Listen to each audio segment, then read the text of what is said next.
Bom, pessoal, boa tarde a todos e a todas.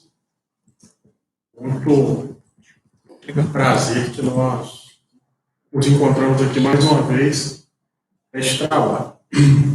Bem, o tema da nossa palestra de hoje é a fé transporta montanhas. Capítulo 19 do Evangelho segundo o Espiritismo. Nós gostaríamos de pedir licença ao lado de todas as pessoas que estão conosco nessa transmissão, rogando aos bons espíritos que nos amparem e nos deem sabedoria para conduzir essas palavras tão importantes nesse momento que nós estamos passando no outro. Bem, nossos objetivos no estudo de hoje são bem simples. Analisar o capítulo 19 do Evangelho segundo o Espiritismo, fazer um breve histórico sobre o desenvolvimento da fé na história do Ocidente Próximo, refletir sobre essa passagem citada e os ensinamentos que Jesus nos oferece em todos os momentos, fazer alguns questionamentos sobre nossas percepções acerca da nossa fé e, finalmente, a gente tentar tirar alguma coisa de proveito nesse momento que nós estamos passando. O capítulo se inicia com o título O Poder da Fé. E aí vai discorrer dentro do Evangelho de Mateus, capítulo 17, os versículos 14 e 19. E vai falar o seguinte: e depois que veio para onde estava a gente, chegou a ele um homem que, posto de joelhos, lhe dizia: Senhor, tem compaixão de meu filho, que é lunático e padece muito, porque muitas vezes cai no fogo e muitas vezes na água. E tenho apresentado a teus discípulos, e eles o não puderam curar. E respondendo Jesus disse: ó geração incrédula e perversa, até quando hei de estar convosco? Até quando vos hei de sofrer? Trazei-me cá. E Jesus o abençoou, e saiu dele o demônio. E desde aquela hora ficou o moço curado. Então se chegaram os discípulos a Jesus em particular, e lhe disseram: por que não podemos nós lançá-lo fora? E Jesus disse: por causa da vossa pouca fé, porque na verdade vos digo, se tiverdes fé como um grão de mostarda, direis a este monte: passa daqui para colar, e ele há de passar, e nada vos será impossível. Isso está lá no Evangelho de Mateus, capítulo 17, versículos 14 e 19. E aqui a gente trouxe uma ilustração mostrando Jesus auxiliando o jovem. Mas, de uma maneira geral, nós não gostaríamos de manter o foco nessa relação de Jesus e a cura do jovem. Nós gostaríamos de pensar, antes disso, fazer um histórico sobre essa relação da fé no Ocidente. Se a gente for buscar lá no dicionário, a fé é uma palavra que tem sua origem mais remota no Ocidente Antigo, através do idioma grego, onde pistia indicava a noção de acreditar em algo, evoluindo para o latim fides, remetendo à qualidade e atitude de manter fidelidade, de ser fiel. Maneira através da qual são organizadas as crenças religiosas. A religião também é um conceito que é trazido no dicionário para nós compreendermos um pouco sobre a palavra fé. Acordo firmado através de palavras em que se deve manter o compromisso feito. Quebrou a fé que tinha a chefe.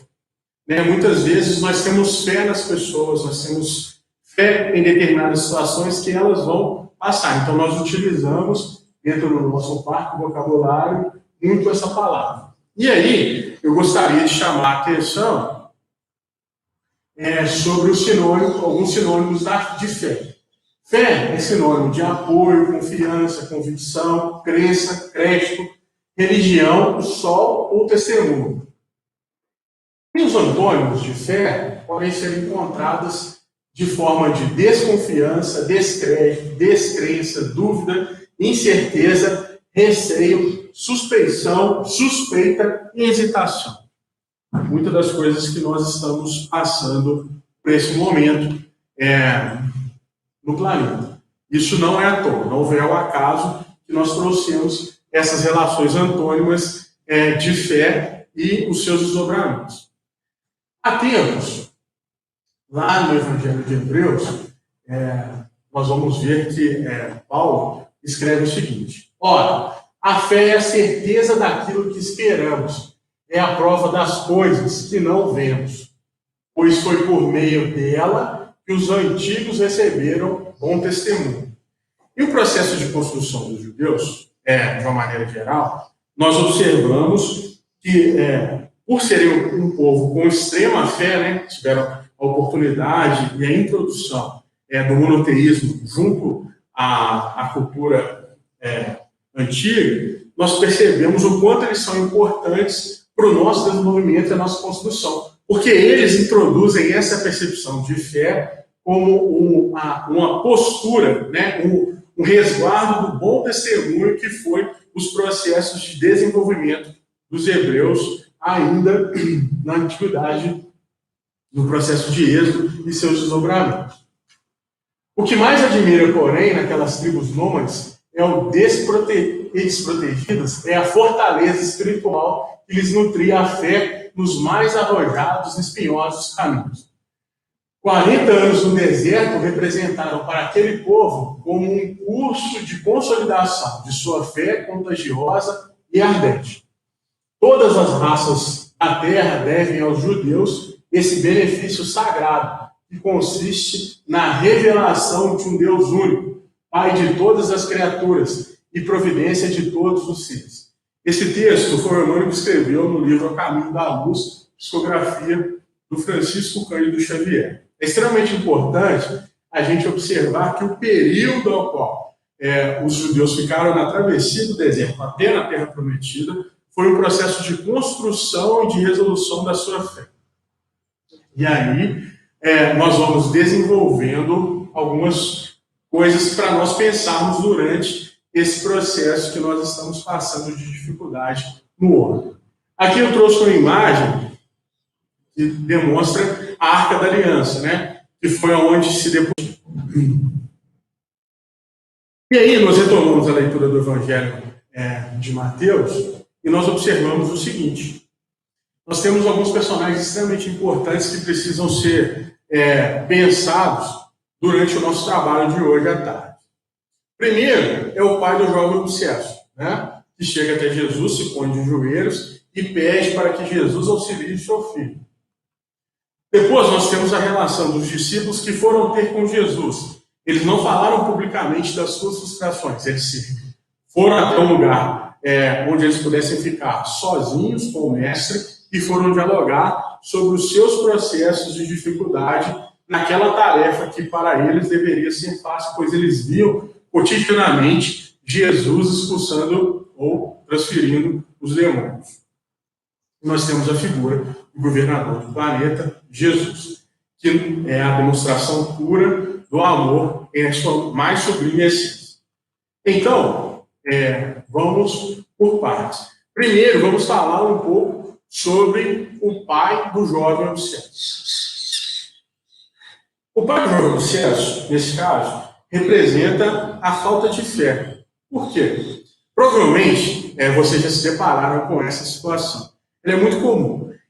Você está se retirando para a casa espírita, para a igreja, ou para qualquer templo onde você consolida a sua fé, e alguma pessoa na rua pega e fala assim: ore por mim, né? Ela está transferindo a responsabilidade do que ela pode fazer para outra pessoa. Digamos que se no processo de construção da relação de fé em ligação com Deus, será que se o pai do jovem não rogasse auxílio a Deus, ele não seria ouvido? Mas durante as nossas práticas cotidianas e as nossas más inclinações e a consciência delas, nós não nos achamos dignos de estar em contato direto com Deus. Então, o que nós fazemos? Nós passamos para frente essa responsabilidade. Nós fazemos com que tenham intermediários para desenvolver o que nós desejamos. Nós não temos coragem suficiente para dizer o que estamos precisando ou o que nós desejamos que aconteça. E aí, eu peço licença, entre tantas virtudes que o homem precisa desenvolver em si, está a fé, combustível que movimenta o espírito imortal em direção aos cismos da criação, tão necessário em nossa vida quanto o ar que respiramos, e nos renova, a luz do sol que nos aquece e ilumina, ou mesmo quanto a água que nos refresca e nos sustenta a vida. Ou seja, se nós formos parar para pensar, a fé é tão importante como as questões básicas da nossa necessidade, como a inspiração, a água e a luz do sol para que haja vida. Mas muitas vezes nós deixamos a fé de lado. Nós não nos preocupamos em ter qualquer ligação que seja com Deus, com os bons espíritos, com uma palavra edificante, com uma mensagem edificante, com uma música edificante. Nós simplesmente deixamos isso de lado, como se não fosse de suma importância para o nosso espírito. E aí entram todas essas questões e dúvidas que são muito claras no nosso cotidiano. O homem sem fé é alguém que traz à alma sérias sequelas das más experiências vivenciadas no passado. É por si mesmo, não crendo na justiça de forma alguma, vive numa angústia inquietante que não lhe permite um só instante de paz. Dessa forma, recusa-se a aceitar que exista algo ou alguém superior à humanidade. Como as minhas vontades não são feitas, eu acho que tem algo de errado. Quando eu não paro para pensar onde está a minha vontade, quais são os meus desejos, isso fica muito difícil de se manter em conexão. Fora isso, tem todos os históricos de más atividades, por serem envolvendo os homens, com certeza haverão problemas. Então nós deixamos de lado toda a nossa prática da fé, a nossa ligação direta com Deus, porque nós não concordamos com outras pessoas com o que elas fazem. Isso prejudica aquelas outras pessoas? Não, só nos prejudica. Então, pensar essa relação e reorganizar ela no nosso íntimo é extremamente importante para fortalecer a nossa fé.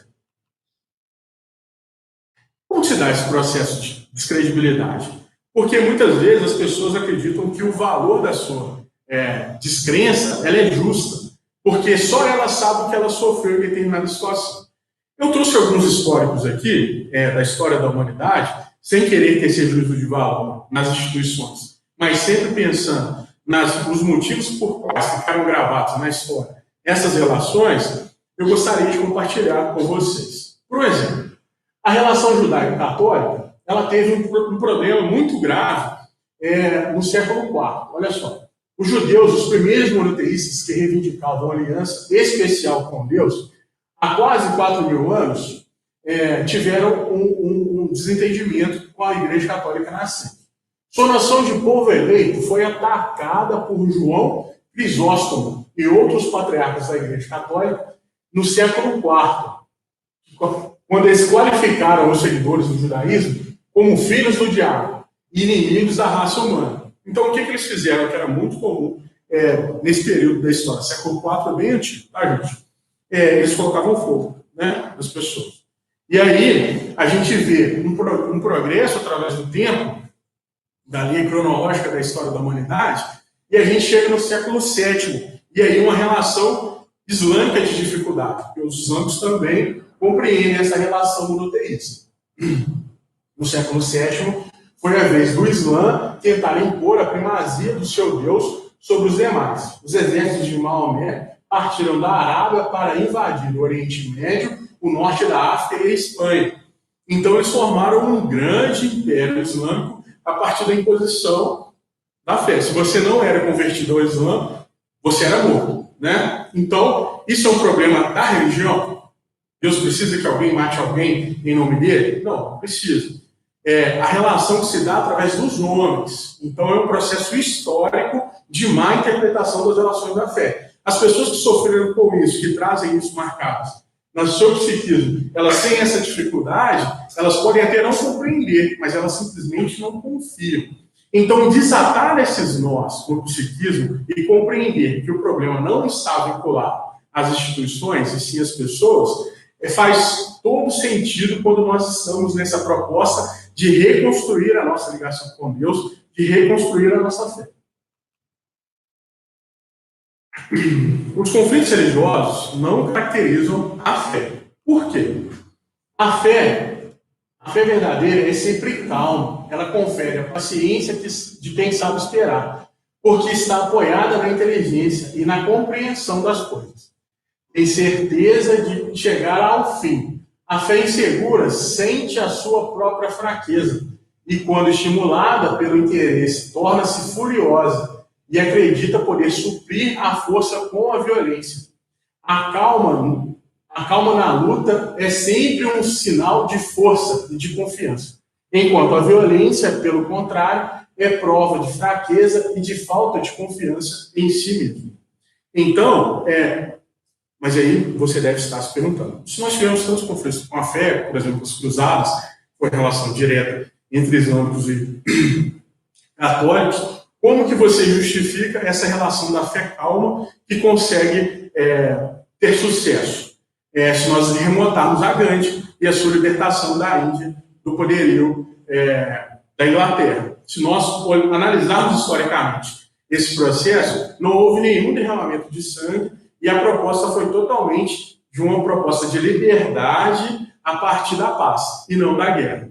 Então, se nós organizarmos esse processo que está descrito no capítulo 19 do Evangelho segundo o Espiritismo, nós vamos compreender que para professar fé, para organizar os pensamentos religiosos, nós não precisamos de violência.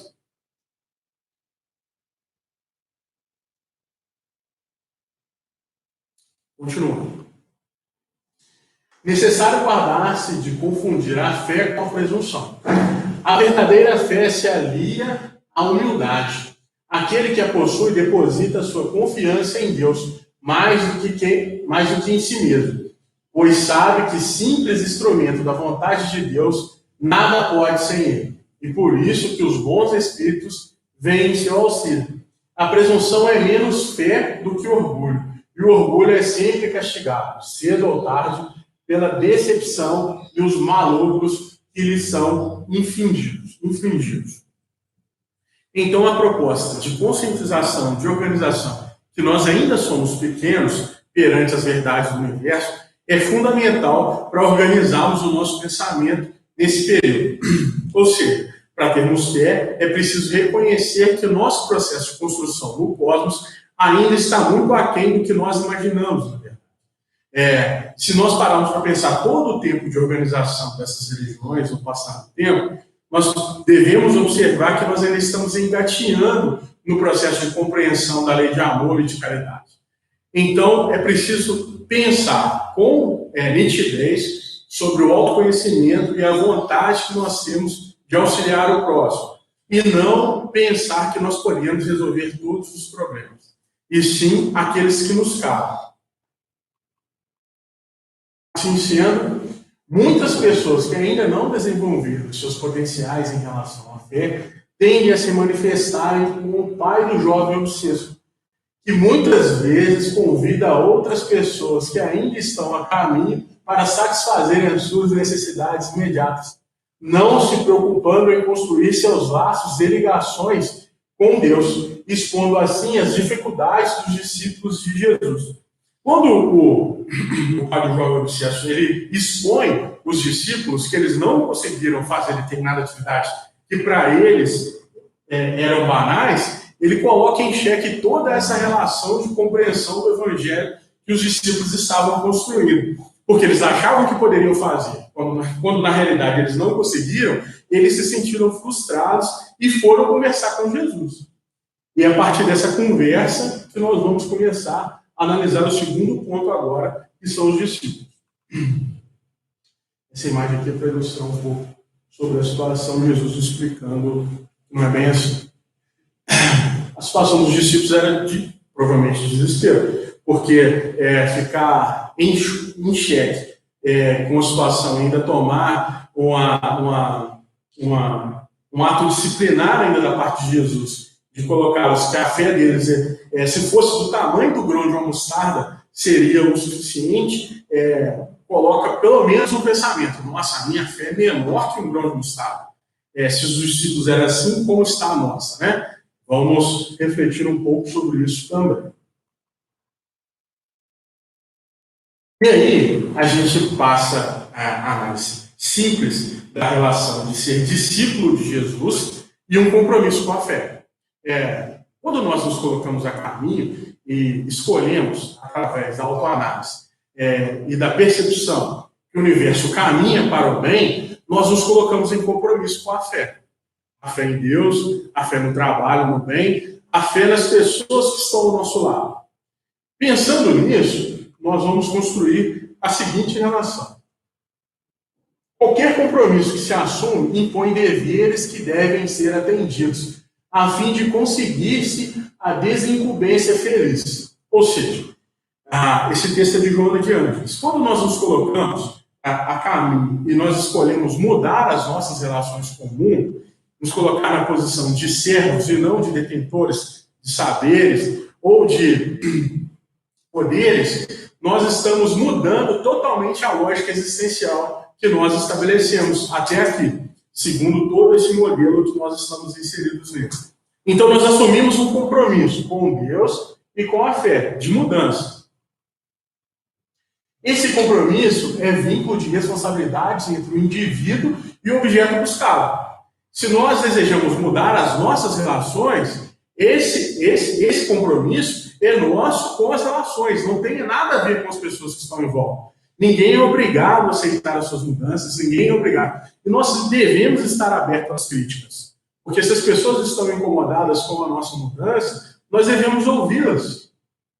Porque isso também é caridade. Muitas vezes, quando nós estamos em um processo de mudança, as pessoas começam a criticar, o que nós fazemos? Nós nos afastamos, né? E isso nada mais é do que uma manifestação simples do nosso orgulho.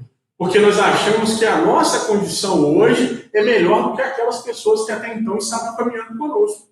Então não existe essa relação de amor até onde me é satisfatório. A hora que, a partir do momento que começou a me incomodar, eu saio de perto, eu me retiro. Então nós devemos rever também esses conceitos e essas relações que nós estabelecemos com o outro. Ninguém se pode evadir sem tombar na irresponsabilidade. E aí o que acontece? Nós começamos a ouvir e a sentir várias críticas. O que é a primeira coisa que a gente pensa? Nossa, não vou mudar mais não, porque quando eu não mudava, a vida era bem mais fácil.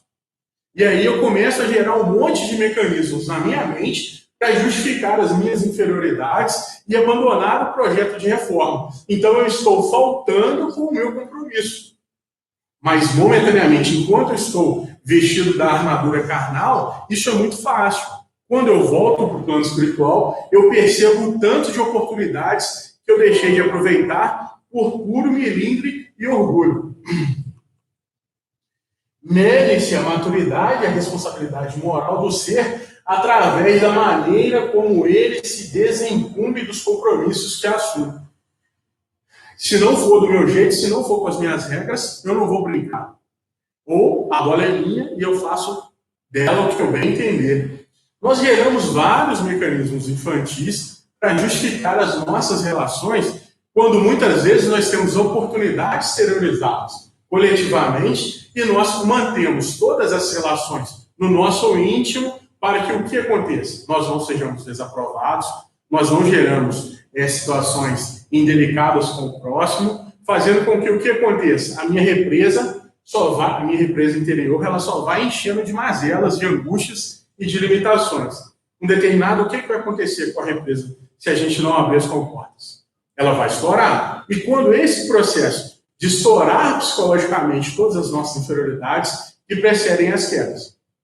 Então, pensar sobre essas responsabilidades que nós assumimos e muitas vezes deixamos elas nos caminhos, demonstra muito mais sobre a nossa maturidade psicológica do que nós imaginamos. Compromisso é luta. O desempenho é desempenho de dever. A gente acha que todo o processo de reforma e todo o processo de aquisição moral, por mais distante que ele possa parecer, será um mar de rosas. Nós pensamos que nós vamos entrar dentro da casa espírita, da igreja, da tenda, onde quer que nós estivermos, e todas as coisas vão se dar no mar de rosas. Porque nós construímos uma relação romântica de que Deus é amor, que Jesus é um profundo conhecedor de todas as nossas necessidades e vai nos amparar a todo momento. Só que muitas vezes nós crescemos na adversidade. E toda vez que a gente coloca essa condição como uma percepção de dificuldade, nós desistimos e nos esquecemos de todos os compromissos que nós assumimos junto ao dever de todo cristão, que é ser indulgente para com o próximo e severo com as nossas imperfeições. Quem se apresenta no campo espiritual buscando a iluminação não tem condição de impor requisitos, mas aceitá-los conforme são e devem ser seguidos. É extremamente importante nós observarmos como que o processo de construção dos hebreus lá atrás, há mais de 4.000 anos, é construtivo ainda hoje. Nós pensarmos essa relação quando a fé ela é consolidada em todos os processos de dificuldade, nos faz remontar que a zona de conforto não produz, em momento algum, um avanço no nosso pensamento de construção, de melhoramento íntimo e moral. E aí, nós precisamos compreender de fato que o processo da dificuldade é que surge o avanço das nossas mais detestáveis moléstias morais. Compromisso que a fé religiosa é de alta relevância, pois se trata de ensejar a libertação do indivíduo dos vícios e delitos a que se condicionou e que o atormentam. Quando a gente observa no nosso cotidiano mesmo, né, alguns testemunhos de algumas pessoas que estão estão ao nosso lado, estão tentando se reformar moralmente, né? Elas começam a falar de todas as dificuldades que elas vão passando ao longo dessa trajetória, né? Um dos exemplos que eu ouço com muita cotidianidade no centro espírita é as pessoas falando que elas podem levar o colchonete ou a cama ou o que quer que seja onde elas descansam para a casa espírita. Você já está ficando lá o dia inteiro mesmo? Aproveita e dorme lá de uma vez. Como se o frequentar ou estar presente nas atividades propostas pelo centro espírita ou pela igreja a qual você se vincula espiritualmente fosse um delito, né? E esse processo você levanta no sábado cedo, vai para o centro, você vai no domingo para o centro, você vai na terça para o centro, você vai na quinta para o centro, como se a família fosse um processo de ser deixado de lado, né? Uma mini chantagem emocional que promove um eco extremamente significativo no nosso psiquismo. E aí a gente começa a repensar todas as nossas relações de tempo na casa espírita, de tempo com a família. Mas será que as outras pessoas também abrem mão dos períodos das atividades que elas fazem para passar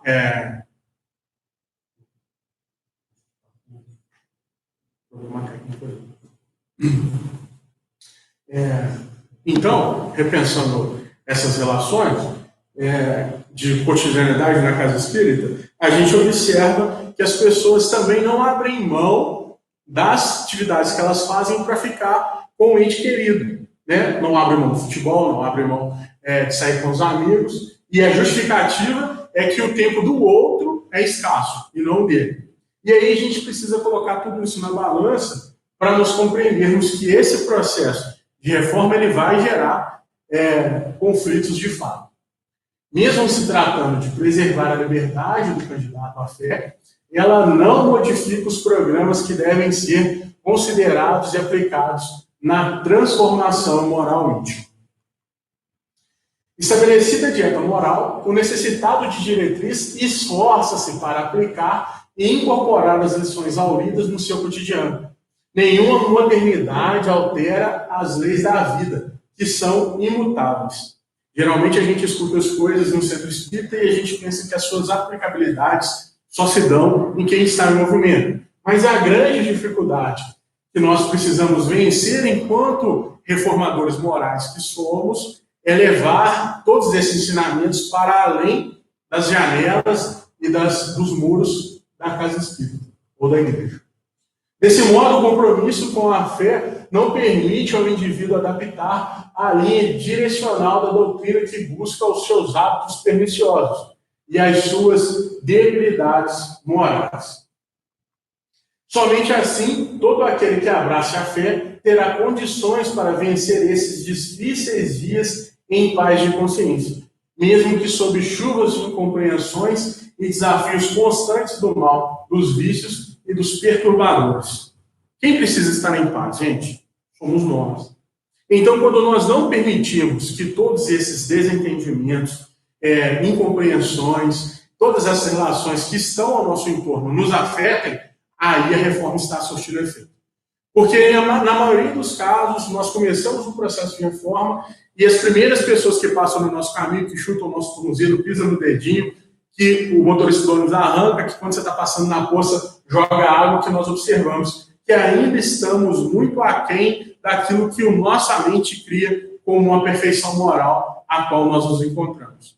Então, é preciso dividir de maneira coerente a relação. Aonde está se construindo o meu processo de reforma moral? Ele está no que eu idealizo como moralidade perfeita ou nas minhas práticas cotidianas, aonde eu levo aquilo que eu realmente sou em todos os lugares. Fica aqui uma análise para nós pensarmos enquanto discípulos de Jesus. Se aprofundarmos no texto do Evangelho, nós vamos observar o seguinte: é certo que, no bom sentido, a confiança nas próprias forças torna-nos capazes de realizar coisas materiais que não podemos fazer quando duvidamos de nós mesmos. Mas, então, e somente no seu sentido moral, que devemos entender essas palavras. As montanhas que a fé transporta são as dificuldades, as resistências, a má vontade em sua palavra, que encontramos entre os homens, mesmo quando se trata das melhores coisas. Os preconceitos da rotina, o interesse material, o egoísmo, a cegueira do fanatismo, as paixões orgulhosas, são outras tantas montanhas que atravancam o caminho dos que trabalham para o progresso na humanidade. Então, a gente pensa, quando a gente lê esse texto pela primeira vez, ainda não tem uma percepção do que Jesus estava nos trazendo nesse texto, a gente pensa em efeitos físicos, né? É dizer, nós aqui no centro, nós somos cercados de regiões de montanha. Se você pede para a montanha sair do lugar porque eu quero ver um pôr do sol mais bonito na hora que estiver acabando a reunião pública do Jean, isso iria acontecer se eu tivesse muita fé? Quando Jesus está chamando a atenção para as nossas dificuldades morais, as nossas inferioridades morais, como ele deixa bem claro aqui no texto, o egoísmo, a cegueira do fanatismo, as paixões orgulhosas, né? Todas essas são montanhas que nós devemos transpassar com a luta moral de desenvolvimento do autoconhecimento, das nossas ligações com a fé e com os espíritos superiores durante o nosso processo de melhoramento íntimo. Tá bom? A fé vacilante produz a incerteza, a hesitação, de que se aproveitam os adversários que devemos combater. Ela nem sequer procura os meios de vencer, porque não crê na possibilidade da vitória. E é aquele pessoal que desiste antes de tentar, né? Nós temos muita inclinação para isso.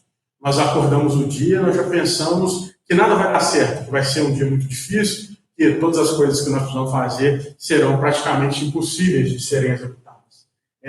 Esse sentimento negativista, ele está muito em alta nesse momento do planeta, né? Então, a fé, como no princípio lá da nossa fala, a gente colocou algumas relações de sinônimos e de antônimos, é pensar a nossa relação com o universo dessa forma também. Está difícil? É fato que está difícil. Mas se nós não colocarmos à disposição de fazer aquilo que nos cabe, não mudar o mundo e ter uma relação de descoberta de remédios eficazes contra a pandemia que se instaurou, não, nada disso. Isso não nos cabe. O que nos cabe é dentro do nosso cotidiano. O que nos cabe fazer dentro das pequenas coisas.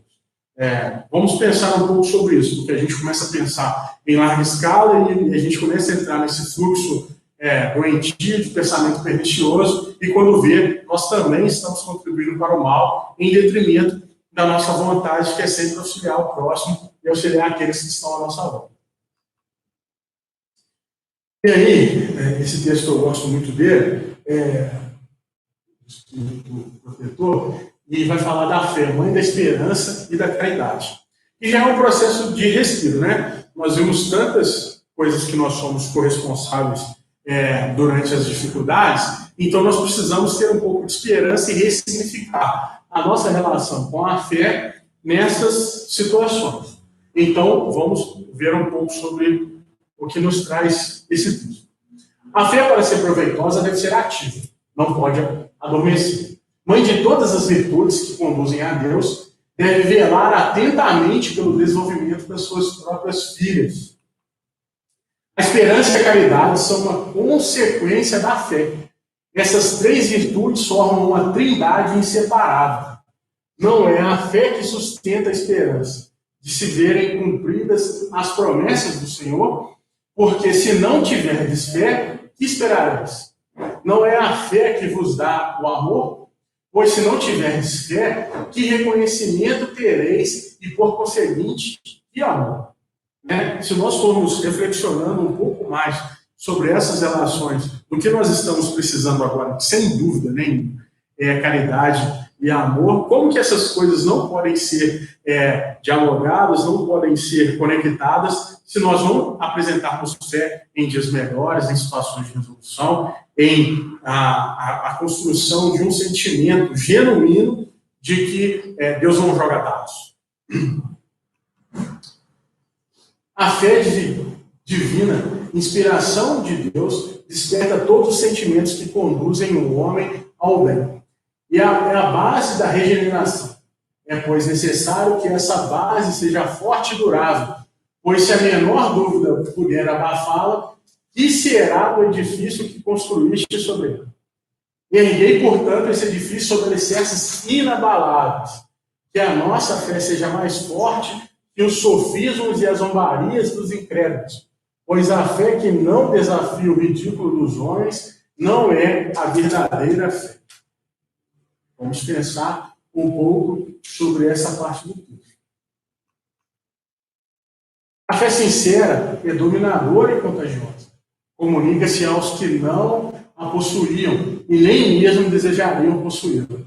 Encontra palavras persuasivas que penetram na alma, enquanto a fé aparente só tem palavras sonoras que produzem o frio e a indiferença. Pregai pelo exemplo da vossa fé, para transmiti-la aos homens. Pregai pelo exemplo das vossas obras, para que vejam o mérito da fé. Pregai pela vossa inabalável esperança, para que vejam a confiança que fortifica e estimula a enfrentar todas as vicissitudes da vida. Todas as vicissitudes, todas as coisas disformes, todas as coisas que estão fora do olho. Tende, portanto, a verdadeira fé na plenitude de sua beleza e da sua bondade, na sua pureza e na sua racionalidade. Não aceiteis a fé sem comprovação. Essa filha cega da cegueira. Amai a Deus, mas sabei por que o amais. Crede nas suas promessas, mas sabei por que não fazeis. Segui os nossos conselhos, mas conscientes dos fins para que vos propomos e dos meios que vos indicamos para atingi-los. Crede e esperai, sem fraquejar. Os milagres são produzidos pela fé. José, Espírito Protetor, Bordeaux, 1862. A relação que a gente precisa aprofundar dentro dessa construção, desse processo de fé, é que mesmo através das ligações maravilhosas que nós temos com o trabalho no bem, com as relações, nós precisamos estar cientes do porquê isso tudo está acontecendo. Ou seja, nós precisamos construir relações através da razão para olharmos de maneira coerente com o processo que nós estamos inseridos, principalmente a situação pandêmica que nós estamos vivendo nesse momento. É preciso ter esperança, é preciso ter caridade, é preciso ter amor, é preciso ter fé. Mas nós precisamos entender o porquê e nos resguardar de todas essas relações. Nós não devemos desconstruir as relações científicas que são apresentadas no nosso cotidiano, pura e simplesmente por acreditarmos que seremos movidos por milagres de Deus e não por consequente do nosso árduo trabalho de melhoramento e refazimento de todas as coisas.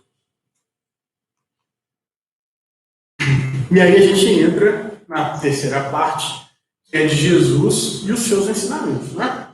O que Jesus estava nos trazendo com aquela conversa que ele teve com os discípulos, aquela chamada de atenção? A fé e a esperança são amigas inseparáveis. Poderíamos dizer que a fé está para a esperança como o sol está para a lua. A lua não tem luz própria, reflete aquela que recebe do sol. Daí porque a lua difunde raios pálidos e isentos de calor, enquanto o sol espalha raios intensos e fúlgidos, que além de iluminar, aquecem e vivificam. O sol é a própria luz. A lua não é. Reflete a luz recebida. Assim, a fé é como o sol, e força comunicativa que se irradia do coração de quem a tem e se reflete no coração de outrem, gerando neste a esperança. Jesus tinha fé, seus discípulos tinham uma esperança gerada pela fé exemplificada de seu mestre. Eu achei extremamente interessante esse texto, porque nos coloca no nosso lugar devido, né? Nós muitas vezes desenvolvemos relações onde falamos que nós temos muita fé, que nós construímos sentimentos concisos dessa relação, mas nossa fé ainda está embasada nos ensinamentos de Jesus. Então nós ainda somos reflexos dessa relação. E a partir do momento que, assim como os discípulos tiveram dificuldades, nós também podemos vir a ter. E nós precisamos recorrer a quem? O Alan disse hoje na palestra, que sejamos girassóis, né? Que nos viremos para o astro rei em todos os momentos da nossa existência. Em tempos de dificuldade, devemos nos lembrar sempre, né? A fé consiste na crença em dogmas especiais, que constituem as diferentes religiões. Todas elas têm seus artigos de fé. Sob esse aspecto, pode a fé ser raciocinada ou cega? Nada examinando, a fé cega aceita sem verificação. Assim, o verdadeiro como o falso, e a cada passo se choca com a evidência e a razão. Levado ao excesso, produz o fanatismo. Em assentando no erro, cedo ou tarde, desmorona. Somente a fé que se baseia na verdade garante o futuro, porque nada tem a temer do progresso das luzes, dado que o que é verdadeiro na obscuridade também o é a luz meridiana. Cada religião pretende ter a posse exclusiva da verdade. Preconizar alguém a fé cega sobre um ponto de crença é confessar-se impotente para demonstrar que está com a razão. Então, essa relação que nós precisamos construir sempre, da relação de observação da verdade por detrás dos fatos. Organizar a fé raciocinada em nosso íntimo, né? Para não ter esses desdobramentos que a gente viu lá no começo, dessas pessoas que trazem consigo desestruturas e desinteresses da fé a partir da confusão de que algumas pessoas estabelecem entre religiosidade e fé. E aí, por que a gente acha importante a gente organizar o pensamento nesse movimento hoje? Porque cada um professa a sua fé como lhe melhor aprover. Nós, enquanto grupo espírita, estamos baseados nos ensinamentos de Jesus e na codificação de Allan Kardec. E aí, lá no Livro dos Espíritos, traz uma das coisas mais importantes para nós, que é a questão número 1 do Livro dos Espíritos. Vai falar o seguinte: que é Deus? Deus é a inteligência suprema, causa primária de todas as coisas. E aí, a partir dessa primeira pergunta, vão se desdobrar todas as relações que nós mantemos dentro do nosso cotidiano, dentro do nosso íntimo e dentro das relações da casa espírita. E aí, eu vou dar um salto para a gente entender um pouco esse movimento que a gente está passando hoje e compreender qual é o nosso posicionamento de fé enquanto indivíduos inseridos no contexto coletivo. Olha só. Na questão 702, Kardec vai perguntar aos espíritos a seguinte questão: é a lei da natureza o instinto de conservação? Todo mundo quer sobreviver. A realidade é essa. Então, é da natureza o instinto de conservação? Os espíritos vão responder: sem dúvida, todos os seres vivos o possuem. Todos os seres vivos o possuem. Qualquer que seja o grau de sua inteligência. Nuns é puramente maquinal, raciocinado em outros, né? Um é maquinal, o outro é raciocinado. Às vezes a gente pensa para fazer, às vezes a gente só reage. Então, o instinto de conservação é uma relação natural que todos nós temos. E aí, na questão 728, ele vai trazer a seguinte proposta: é lei da natureza a destruição? Olha só, conservação e destruição. Preciso é que tudo se destrua para renascer e se regenerar. Porque o que chamais de destruição não passa de uma transformação que tem por fim a renovação e a melhoria dos seres vivos. Os espíritos trazem essa resposta no processo de transformação. O Lavoisier vai falar a mesma coisa com relação à matéria. Se eu não me engano, no século XIX.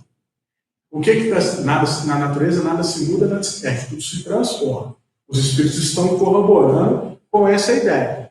Além de, quando a gente pensa em destruição, é porque a gente ainda é muito limitado nas nossas compreensões, e aí a gente está passando por um processo de quê? De modificação, né?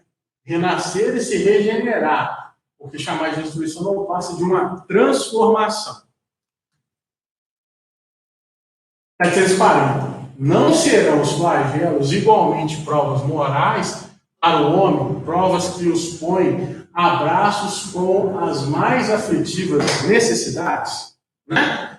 Isso aí está no 740 do século XIX, gente. Foi escrito, esse diálogo entre os espíritos de Kardec foi no século XIX. Parece tão atual, né? Se a gente for parar para analisar as entrelinhas, é tão atual. Olha só, os flagelos são provas que dão ao homem ocasião de exercitar a sua inteligência, de demonstrar sua paciência e resignação ante a vontade de Deus, e que lhe ofereçam o ensejo de manifestar seus sentimentos de abnegação, de desinteresse e de amor ao próximo, se não estiver dominado pelo egoísmo. Tem um senão ali, né? O mas, uma vírgula antes de terminar. Se você não estiver dominado pelo egoísmo, você consegue perceber nas relações de aprofundamento, de resignação, de abstinência, de amor ao próximo. Mas qual que é o condicionante que ele coloca no final da questão? Que o Espírito coloca no final da questão. Se não estiver dominado pelo egoísmo. E aí, cabe a nós todo aquele chamado que Jesus nos trouxe no começo do ensinamento de hoje, falando sobre o processo de reconhecimento das nossas inferioridades. Será que o meu pensamento enquanto grupo ou coletivo, será que está baseado nos meus egoísmos? Né? Será que na minha família eu estou pensando só nela e não nas outras famílias que também passarão por dificuldades? Será que as minhas ações não estão recheadas de egoísmo sem nem que eu reflita sobre, com uma desculpa do meu instinto de conservação para justificar as minhas ações hoje? Porque pode ser raciocinado ou pode ser maquinal. Será que eu não estou só em um processo de reação, deixando a minha fé de lado, deixando as minhas convicções, deixando a minha reforma moral totalmente de lado, pura e simplesmente para justificar o meu instinto de conservação e as minhas inferioridades egóicas? E aí, na questão 756, vai vir o seguinte: a sociedade dos homens de bem se verá algum dia expurgada dos seres malfazejos? Seres malfazejos aqui nós devemos compreender que estão em processos de aprendizado. Não são pessoas que são ou indivíduos, ou espíritos, ou consciências que são más por serem más, mas que ainda estão distantes dos processos de compreensão da lei de amor e de caridade. A humanidade progride. Esses homens em quem o instinto do mal domina e que se acham deslocados entre pessoas de bem, desaparecerão gradualmente. Como o mau grão se separa do bom quando este ajoelhado, mas desaparecerão para renascer sobre outros envoltórios. como então terão mais experiência, compreenderão melhor o bem e o mal. Tens disso um exemplo nas plantas e nos animais, que o homem há de conseguido aperfeiçoar, desenvolvendo neles qualidades novas. Pois bem, só ao cabo de muitas gerações o desenvolvimento se torna completo, e é a imagem das diversas existências do homem. No princípio do nosso estudo hoje, eu falei sobre 40 anos no deserto para o povo hebreu desenvolver as suas aptidões e as suas relações com a fé. Muitas vezes a gente pensa só nos nossos próximos 5 minutos. Eu tenho um grande amigo que fala que a lógica existencial dele se baseia na próxima refeição. Né? Ele se organiza até a próxima refeição. Quando ele chega na próxima refeição, ele pensa até a próxima. É um intervalo organizado. Ele não consegue progredir muito o pensamento além disso. E aí nós observamos que consciências que nos auxiliam o tempo todo conseguem prever e organizar todo o planejamento de uma existência. E muitas vezes nós pensamos que entendemos de determinadas coisas, né? Quando na realidade nós não sabemos nada de nada. E não é um processo de falsa humildade, de se reconhecer como não sabedor de nada, não. É uma realidade, é empírico. Você parar para potencializar todas as suas relações de conhecimento junto ao cosmos, você vai perceber. Nós gostaríamos de agradecer a paciência e o estar conosco durante todo esse período. Nós pedimos encarecidamente para que você se inscreva no canal, para que nós possamos levar ainda mais conteúdo via internet das pessoas que precisam. E nós humildemente agradecemos toda a paciência que vocês tiveram de nos ouvir e estar conosco durante essa uma hora. Muito obrigado.